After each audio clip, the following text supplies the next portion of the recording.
आज हम लोग एनर्जी साइंस एंड इंजीनियरिंग का आई थिंक वीडियो नंबर 2 है। इससे पहले हम लोगों ने जो डिस्कस किया था वो स्टीलिंग इंजन, और स्टीलिंग इंजन की हम लोगों ने एफिशिएंसी कैलकुलेट की। आज जो हम लोग बात कर रहे हैं वो बात कर रहे हैं कार्नोट हीट इंजन की। I think Carnot heat engine आपने 12th में पढ़ा होगा या 11th में थर्मोडायनामिक्स का पोर्शन है, उसमें कुछ आपने पढ़ा होगा। तो आज उसी की हम लोग बात करते हैं।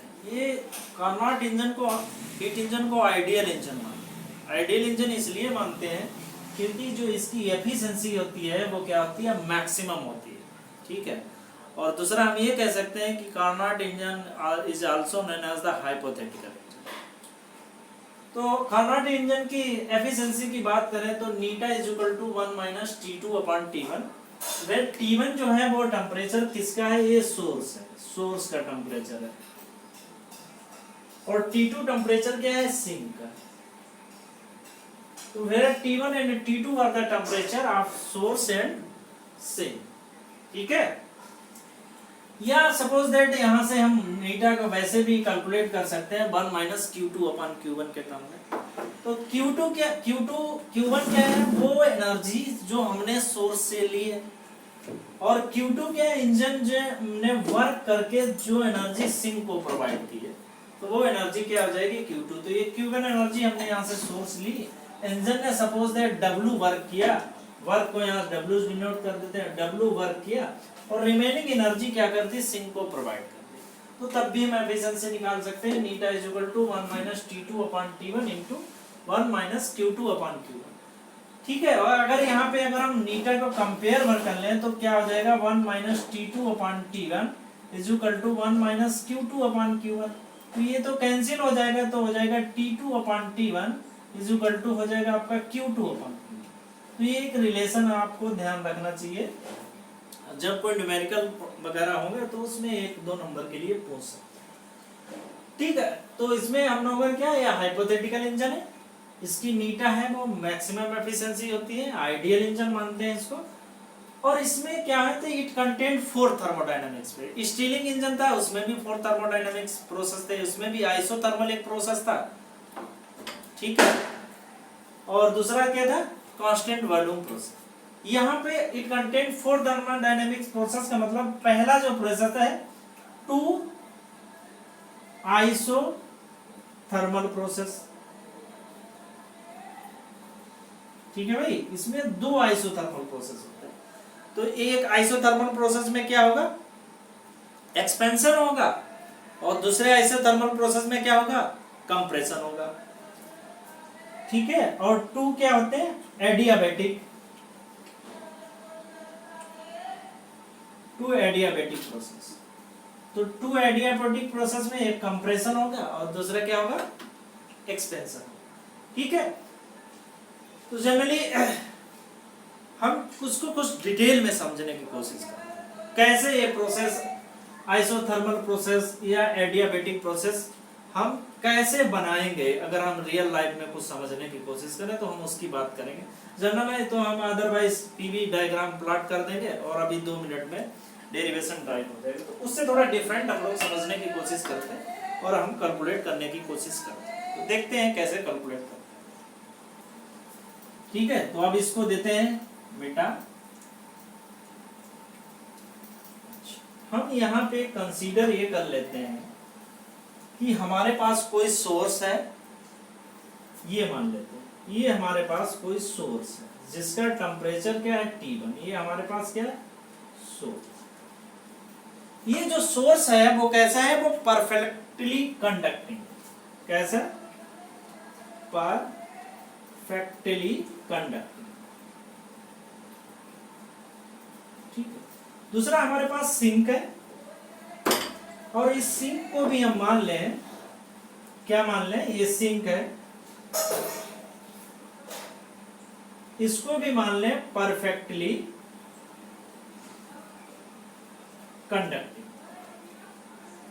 तो सोर्स एंड सिंक जो है वो परफेक्टली कंडक्टिंग। एक हम स्टैंड ले लें, तो ये स्टैंड ले लेते हैं। स्टैंड क्या क्या काम है, कि अगर हम इसको सोर्स या सिंक के साथ में अटैच कर दें तो कोई भी हीट जो है वो एक्सचेंज नहीं होगी। तो इसका मतलब ये क्या ऐसा होना चाहिए, परफेक्टली इंसुलेट। ठीक है, इसमें कोई गुंजाइश नहीं है हीट लॉस की या हीट एक्सचेंज की या एनर्जी एक्सचेंज की, क्योंकि ये सब प्रोसेस है मान के चल रहे हैं 100%, और आपको मालूम है कि ये 100% कुछ होता नहीं है। इसीलिए इस इंजन को क्या बोलते हैं, हाइपोथेटिकल इंजन बोलते हैं। ठीक है, अब मान लेते हैं यहाँ ये प्रोसेस जो बना रहे हैं सबसे इंपॉर्टेंट तो ये जो हम यहाँ पे बात कर रहे हैं। ठीक है, ये है आपके पास, ये हमारे पास क्या है, हमारे पास है कोई पिस्टन है परफेक्टली। तो हम पहले तो मान लेते हैं इसके अंदर जो क्या है वो गैस है, और गैस भी कैसी है, आइडियल गैस। ठीक है, ये मान लेते हैं ये आपका क्या है, आइडियल गैस। ठीक है, और ये जो हम दूसरा पिस्टन मानेंगे ये कैसा होना चाहिए, फ्रिक्शनलेस, आइडियली एकदम कोई भी इसमें कोई गुंजाइश नहीं, ये फ्रिक्शनलेस पिस्टन। चलिए भैया ये फ्रिक्शनलेस पिस्टन मान लेते हैं कि वो कोई है, मानना पड़ेगा, रियल लाइफ में ऐसा पॉसिबल नहीं। और इसकी देखो ये गैस है, इसकी जो बॉल है, ये इसकी जो साइड ये वाली है, ये कैसी है, परफेक्टली इंसुलेटिंग। क्या है, परफेक्टली कंडक्टिंग, सॉरी ये क्या है, ये परफेक्टली कंडक्ट। अदर साइड क्या है इसकी, परफेक्टली इंसुलेटिंग है। तो अदर जो भी साइड है, ये वाली, ये वाली, ये वाली, ये क्या है, परफेक्टली जो है इंसुलेटिंग।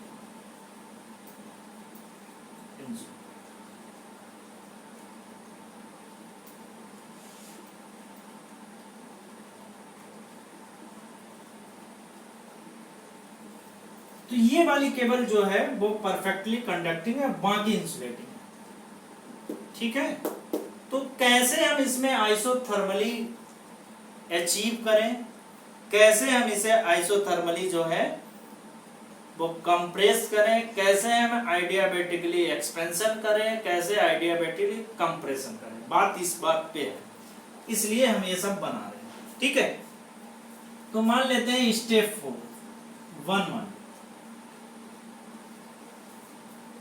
ठीक है, और बाकी ये सब मिटा देते हैं क्योंकि इसकी रिक्वायरमेंट अब है, इस वाले पोर्शन इसकी रिक्वायरमेंट नहीं है, तो इसको मिटा देते हैं।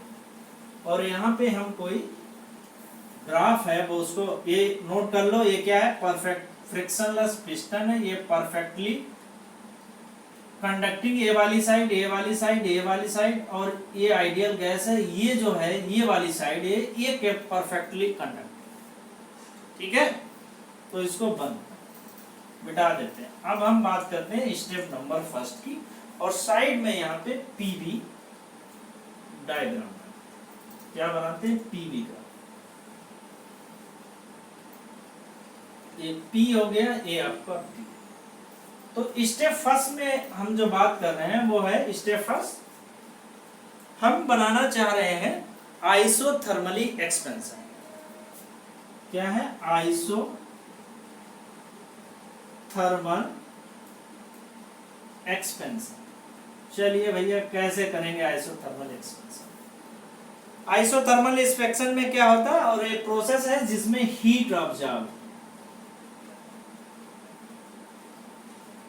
ठीक है भाई, आइसोथर्मल है और हीट कैसी होनी चाहिए, ऑब्जर्व होनी चाहिए।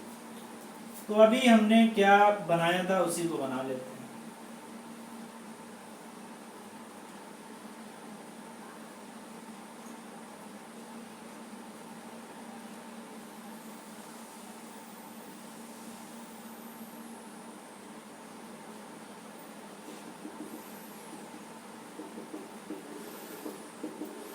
ये मान लिया T1 टेम्परेचर। ठीक है, ये T1 टेम्परेचर का मतलब T1 किसका माना था, ये सोर्स, और सोर्स क्या था, परफेक्टली कंडक्टिंग।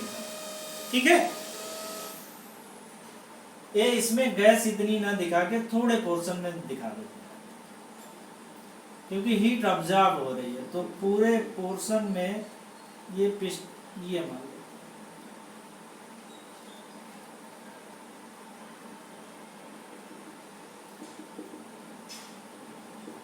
अब इसमें हमने कुछ बेट रख दिए, ये क्या है, ये बेट,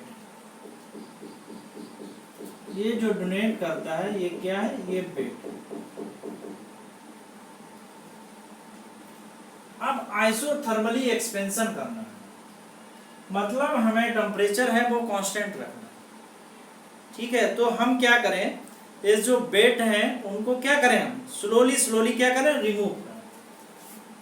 तो आइसोथर्मली एक्सपेंशन में क्या कर रहे हैं, बेट जो इस पे है रिमूव करें वेरी स्लोली।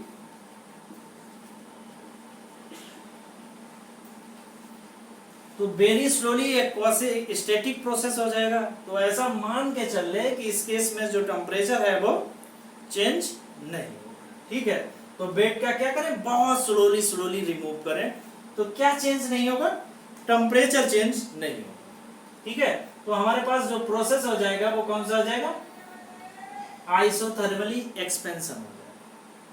ठीक है, टेम्परेचर चेंज नहीं होगा, वॉल्यूम चेंज होगा। क्या चेंज नहीं होगा, वॉल्यूम चेंज होगा, प्रेशर भी चेंज होगा, लेकिन टेम्परेचर चेंज नहीं होगा।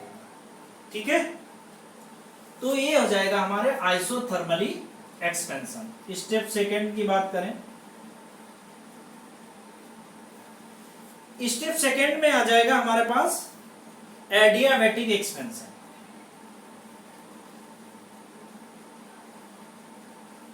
बेटिक एक्सपेंशन, अगर हमें एडियाबैटिक एक्सपेंशन करना है, इसका मतलब adiabatic expansion means Q is equal to 0। Q 0 का मतलब हीट एक्सचेंज का कोई टाइम ना मिल पाए, मतलब टाइम इतना फास्ट, प्रोसेस इतना फास्ट होना चाहिए कि हीट एक्सचेंज का कोई टाइम ही नहीं मिल पाए। तो इस केस में हमें क्या करना पड़ेगा, हमें एक स्टैंड लेना पड़ेगा। क्यों, देखो ये तो ये हो गया, ये बना लेते हैं।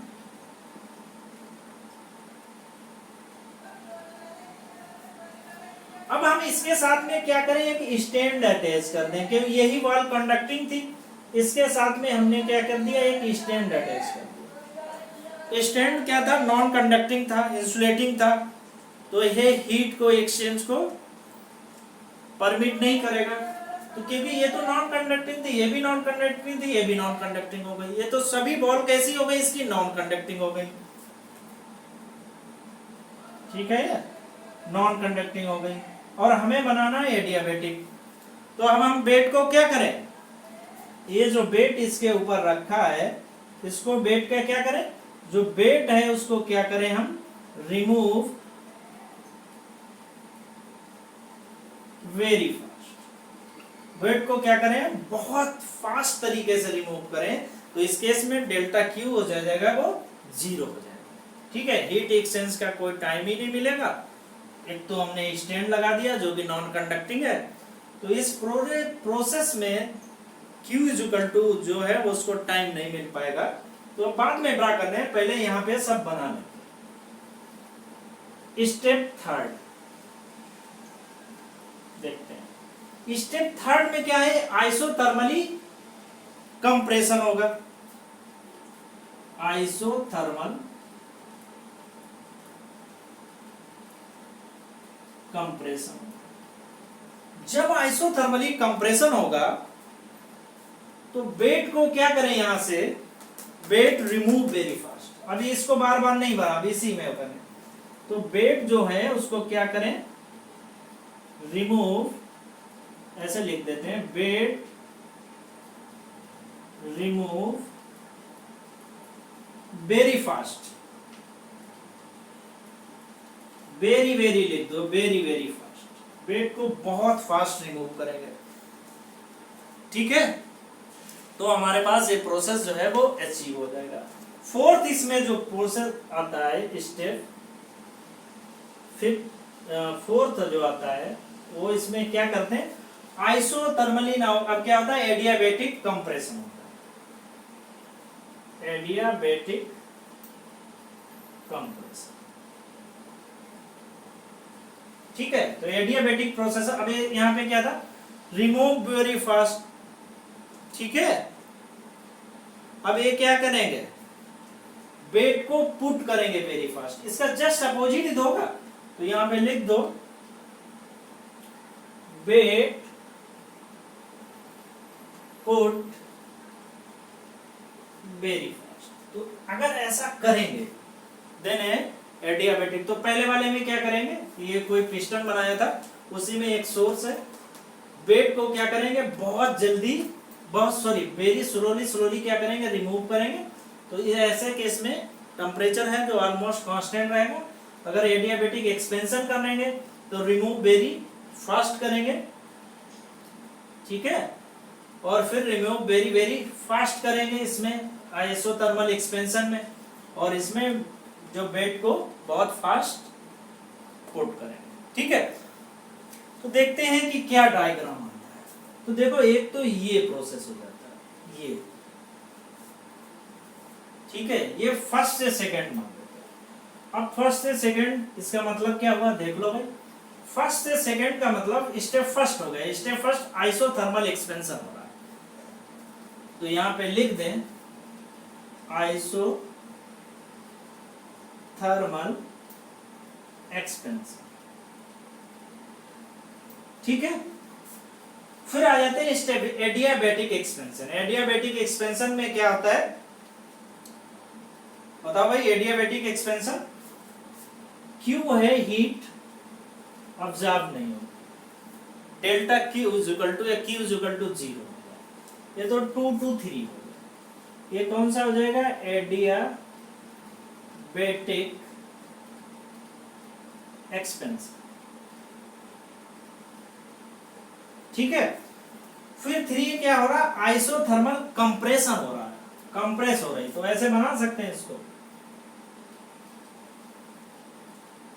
ये हो जाएगा आपका आइसोथर्मल एक्सपेंशन की जगह आप क्या होगा, कंप्रेशन। फिर फोर्थ वाला प्रोसेस क्या हो रहा है, एडियाबेटिक कंप्रेशन। तो क्या हो जाएगा बाद में, ये इस टाइप, ये आपका हो जाएगा एडियाबेटिक कंप्रेशन। ठीक है, तो एडियाबेटिक एक्सपेंशन हो गया, कैसे समझ लिया, कंप्रेशन हो रहा है, ये भी समझ लिया। अब स्टार्टिंग में इसका सपोज दैट प्रेशर कितना है, P1 मान, इसका प्रेशर कितना है, 1 पॉइंट का प्रेशर है P1, वॉल्यूम है V1, मान लेते हैं कि pressure volume P1, temperature suppose that मान लेते हैं T। अब यहां पे पहुंचते हैं प्रोसेस नंबर 2 पे, आइसोथर्मल एक्सपेंशन है, तो टेम्परेचर कैसा रहेगा, कांस्टेंट रहेगा, बाकी P2 V2 हो जाएगा, ये वाले हो जाएगा P2 V2, और ये क्या रहेगा, T1। ठीक है, ये वाले की बात करते हैं। 3 पे क्या हो जाएगा, एडियाबेटिक एक्सपेंशन, अब इसमें तो P2 P3 B3, ये क्या हो जाएगा आपका T2। इस वाले पॉइंट नंबर 4 की बात करते हैं, पॉइंट 4 पे क्या प्रोसेस हो जाएगा, आइसोथर्मल कंप्रेशन है, तो टेम्परेचर इसमें भी कांस्टेंट रहेगा, P4 B4, और क्या हो जाएगा T2। तो पहला जो प्रोसेस है उसकी बात करें तो यहाँ पे सपोज दैट प्रेशर P1 है, वॉल्यूम V1 है, उसका टेम्परेचर T1 है, आइसोथर्मल एक्सपेंशन हो रहा है, तो टेम्परेचर इस प्रोसेस में भी कांस्टेंट रहेगा, केवल वॉल्यूम चेंज होंगे और प्रेशर चेंज होगा। तो P2 B2 एंड T2, यहाँ 2 से 3 में आ रहे हैं, जब एडियाबेटिक एक्सपेंशन हो रहा है तो वॉल्यूम भी चेंज हो रहा है, प्रेशर भी चेंज हो रहा है, और टेम्परेचर भी चेंज हो रहा है। ठीक है, जब हम 3 से 4 में आ रहे हैं, आइसोथर्मल कंप्रेशन कर रहे हैं, तो टेम्परेचर तो इस जोन में भी कांस्टेंट रहेगा, तो P4 B4 और T2 यहाँ था तो T2 यहाँ भी आएगा। अब बात करते हैं 4 to 1 प्रोसेस में, यहां से यहां जाएंगे तो एक साइकिल हो गई, तो हमें क्या निकालना पड़ेगा, हमें वर्क डन निकालना पड़ेगा। ठीक है भाई, नेट वर्क डन निकालना पड़ेगा, क्योंकि हमें मालूम है कि नीटा इज इक्वल टू कितना होता है, W/Q सप्लाइड। तो हम यहां से निकाल, तो इसको नाम दे देते हैं। ठीक है, क्या नाम दे देते हैं, ये चेंज कर देते हैं थोड़ा, इसे मान लेते हैं A, इस प्रोसेस को मान लेते हैं B, ये पॉइंट को मान लेते हैं C और इसको मान लेते हैं D। तो हमारे पास ये साइकिल हो गई ABCD, और इस साइकिल से जो भी वर्क है हम उसको कैलकुलेट करेंगे। चलिए देखते हैं क्या वर्क आता है। ठीक है, तो हम बात कर रहे हैं इन AB प्रोसेस, इन AB प्रोसेस। कैसा है AB प्रोसेस, आइसोथर्मल, ठीक है, एक्सपेंशन होगा, मतलब इस जोन का जो टेम्परेचर है वो कांस्टेंट है। आइसोथर्मल कंप्रेशन का मतलब डेल्टा टी जो है वो कितना है, 0। डेल्टा टी क्या है, 0 है। We know that D Q is equal to क्या आता है, D U plus D W. ठीक है, अब हमें मालूम है कि जब डेल्टा टी 0 हो गया तो उसकी इंटरनल एनर्जी क्या हो जाएगी, अगर टेम्परेचर 0 है तो इंटरनल एनर्जी ऑफ सिस्टम की क्या हो जाएगी, 0। Delta T 0 means delta U is equal to 0। जब डेल्टा यू यहाँ पे 0 हो गया तो हम लिख सकते हैं D Q is equal to D. ठीक है भाई, या हम लिख सकते हैं Q is equal to W। और फर्स्ट प्रोसेस है तो हम इसे Q1 भी लिख सकते हैं, W1 भी लिख सकते हैं। तो यहां तक कोई प्रॉब्लम। तो इस प्रोसेस में वर्क डन कितना होता है, सपोज दैट यहां पर इसे लिख देते हैं W, तो इसकी वैल्यू कितनी होती है W1 की, क्या लिखते हैं आइसोथर्मल के प्रोसेस में, लिखते हैं nRT1, n is equal to 1 ले लो तो n नहीं लिखना पड़ेगा, लिख लेते हैं nRT1 log क्या होता है, B2/P।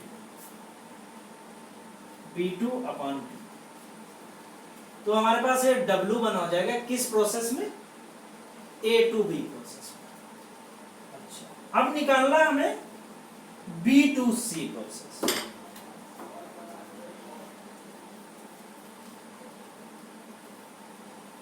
ये B2 प्रोसेस क्या है, एडियाबैटिक एक्सपेंशन।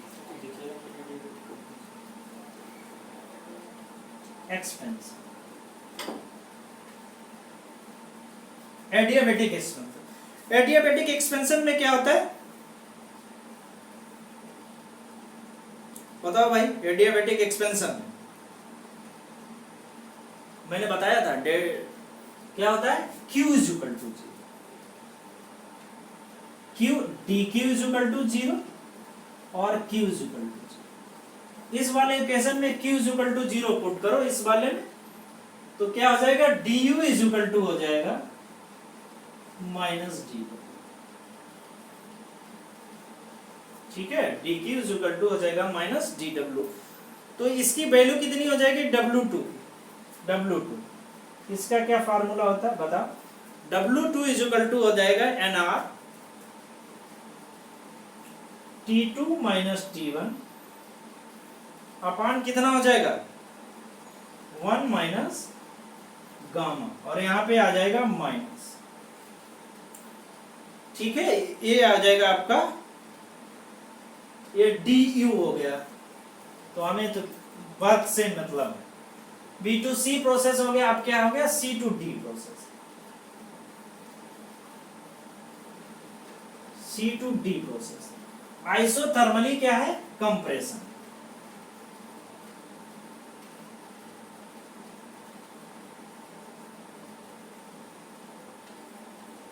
तो आइसोथर्मली कंप्रेशन में वही है, इसमें भी क्या हो जाएगा, Q आइसोथर्मली C2D नहीं C2D कौन सा है, आइसोथर्मली एक्सपेंशन, कंप्रेशन। कंप्रेशन है। तो इसमें क्या हो जाएगा, delta T is equal to 0, delta U is equal to 0, तो यहां पर भी Q is equal to W हो जाएगा, तो ये W2 हो जाएगा।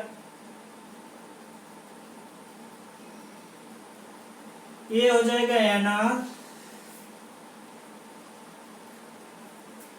T1 minus T2,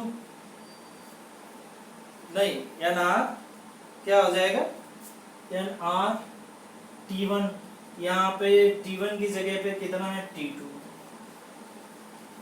ln PL log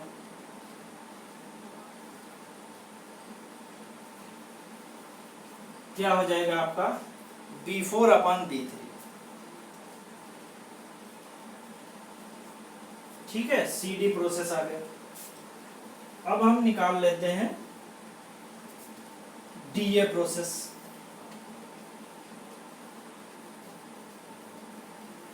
तो DA प्रोसेस है क्या, एडियाबैटिक कंप्रेशन।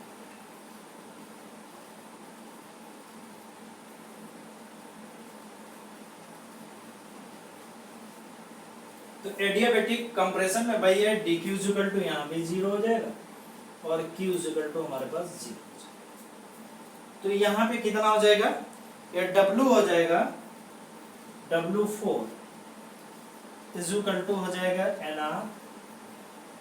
ठीक है, यहाँ पर who is greater than, T2 is greater than और T1 is greater than, T1 is greater than, T1 minus T2 upon 1 minus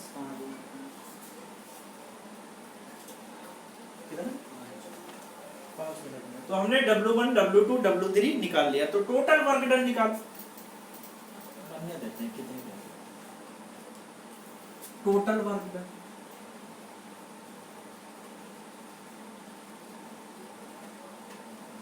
तो W net is equal to हो जाएगा आपका W1 plus W2 plus W3 plus W। अब थोड़ा तुम्हें देखने की जरूरत है, ये वाला टर्म और ये वाला टर्म क्या हो जाएंगे, कैंसिल हो जाएंगे। ठीक है, तो W2 और W4 ये वाला और ये वाला W2 एंड W4 इसे अरेंज करोगे तो ये वाला टर्म क्या हो जाएगा, कैंसिल। ठीक है, ये तो हमारे पास W नेट की वैल्यू कितनी बचेगी, बचेगी W1 माइनस प्लस W3। ठीक है, अब यहाँ पे वैल्यू पुट कर देते हैं। तो W net is equal to हो जाएगा, W1 की वैल्यू कितनी है हमारे पास, NR T1 ln B2 upon B1। ठीक है, W3 की वैल्यू कितनी है, W3 की ये वैल्यू है plus NR T2 log ln नहीं सॉरी log है, ये log है, log कितना हो जाएगा B4 अपन, ये हमारे पास W नेट की वैल्यू है। ठीक है, अब बाकी सिस्टम की रिक्वायरमेंट नहीं है तो उसको मिटा दें। तो हमने W नेट निकाल लिया, इस चीज में कितना है ये बात, चूंकि नीटा इज इक्वल टू कितना होता है, eta is equal to W upon Q, और Q का मतलब होता है Q1 या Q सप्लाई, जो भी आप मान लो, क्योंकि एक्सपेंशन हो रहा है तो Q इन हो रहा है यहाँ पे, और यहाँ पे क्या हो रहा है, Q आउट। ठीक है, Q1 मान लो या Q सप्लाई, तो नीटा इज इक्वल टू कितना हो जाएगा, NR T1 log E B2 upon B1 plus NR T2 log E B4 upon B upon ये आपका हो जाएगा NR T1 log B2 upon, तो एक बार इसके टर्म में लेंगे एक बार इसके टर्म में लेंगे तो यहाँ पे 1 हो जाएगा। ठीक है, इससे इसे डिवाइड करेंगे तो 1 हो जाएगा, 1 प्लस n से n कैंसिल हो जाएगा, r से r कैंसिल हो जाएगा, तो हो जाएगा T2 अपॉन, और क्या हो जाएगा log B4 over B3 upon log B2 over, ये हमारे पास फार्मूला। अब थोड़ा मुझे समझने की जरूरत है क्योंकि P1 B1 is equal to क्या है, P2 B2 की पावर गामा। ठीक है, दूसरा क्या है, P2 B2 is equal to है P3 B3 की पावर गामा। इधर भी तो गामा नहीं, हाँ सॉरी, P1 B1 ये वाली साइकिल की बात कर रहे हैं। P1 B1 is equal to P2 B2, then P2 B2 is equal to P3 B3, और P3 B3 कितना हो जाएगा हमारे पास, P4 B4, क्योंकि ये तो हो जाएगा P4, ये गामा नहीं होगा, P4 B4। ठीक है, तो ये फर्स्ट प्रोसेस हो गया P1 B1 is equal to P2 B2। ये सेकेंड प्रोसेस हो गया P2 B2 की power gamma is equal to P3 B3 की पावर गामा, क्योंकि एडियाबैटिक एक्सपेंशन है, दोनों तरफ गामा। दूसरा हो जाएगा P3 B3 is equal to P2 P4 B4। दूसरा ये एडियाबैटिक एक्सपेंशन हो रहा है, तो इसमें भी गामा होगा, तो हो जाएगा P4 B4 power gamma is equal to P1 B1 की पावर। अब इसमें तुम्हें थोड़ा सा अपना दिमाग यूज करना, क्या करना, ये जितनी इक्वेशन बढ़ रही है फर्स्ट सेकेंड थर्ड और ये फोर्थ, इन इक्वेशन को लेफ्ट हैंड साइड और राइट हैंड साइड को क्या करो, मल्टीप्लाई करो। ठीक है, और उनको सॉल्व करो, तो हमारे पास जो इक्वेशन बन के आएगी वो फाइनली मैं लिख रहा हूं, मल्टीप्लाई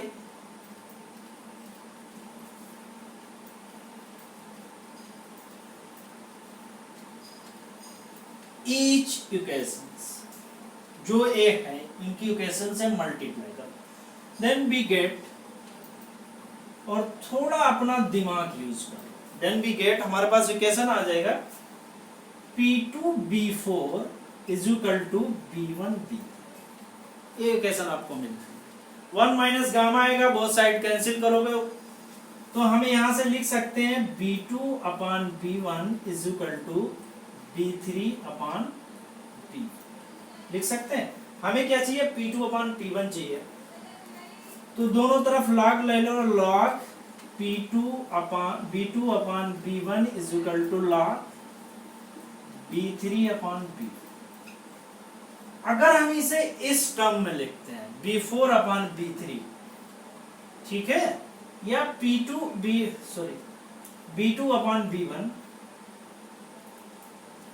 B2 अपॉन B1 की वैल्यू निकालें, अगर हम B4 अपॉन B3 के टर्म में लिखते हैं तो ये हो जाएगा माइनस, तो हो जाएगा log B2 अपॉन B1, ये माइनस हो जाएगा, log क्या हो जाएगा, माइनस के साथ में हो जाएगा B4 अपॉन B।